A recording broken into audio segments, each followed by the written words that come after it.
What's the secret weapon in MMA today? What's the killer technique, the death blow? You'll be surprised to know it's not a specific martial art technique or a secret punch. Keep watching and I'll explain.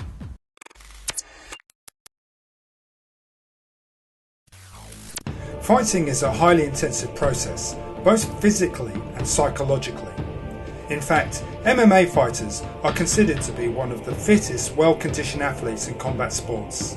Why is that the case? Well, the philosophy of many MMA fight teams is that when skills are equal, fitness may be the deciding factor. The saying in most MMA fight camps is to drag your opponent into deep water. It's an analogy to drowning. The exhausted fighter is a drowning person. The idea is to attack and wear down your opponent, both physically and psychologically. Physically, if your opponent is exhausted, then they will find it very difficult to defend against your attacks.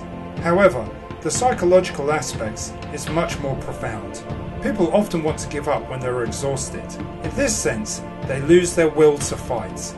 And this is where true fighters are born. Regardless of what style of martial art you practice, your mind will often be the weakest link. And this is the ethos of MMA today, their secret weapon. Exhaustion leads to a low level of alertness. Hence, with slower thinking comes slower reflexes and a reduced reaction time to attacks. Combat stress induces exhaustion and fatigue very quickly, and these aspects will often have a detrimental effect on your performance. If you're exhausted, you are unlikely to be able to perform simple repetitive tasks or even think clearly under pressure. In fact, combined with fatigue, it's difficult to keep your arms up in defense. Combat stress induces exhaustion and fatigue very quickly. So, does MMA simply come down to athletic superiority? Yes, it does. Fitness and conditioning is essential for all forms of fighting, whether self-defense or competitive MMA.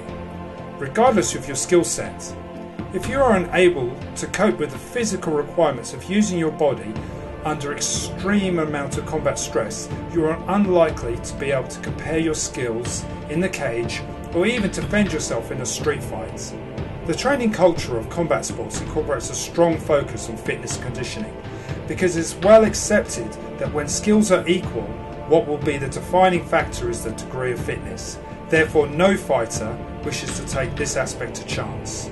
You may be thinking that this doesn't apply to you, since you train martial arts purely for self-defense and have no intention of ever stepping into a mixed martial arts arena. Regardless, self-defense is as much psychological as it is physical.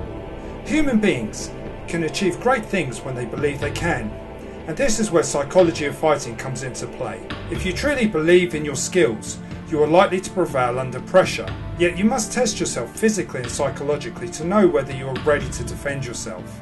This means that you have to push your physical limitations. Fitness, even mental fitness, is key to MMA. Ultimately, it's not your martial art, but how you train the art that is the defining factor. Training scientifically means having a methodology that can be controlled and replicated.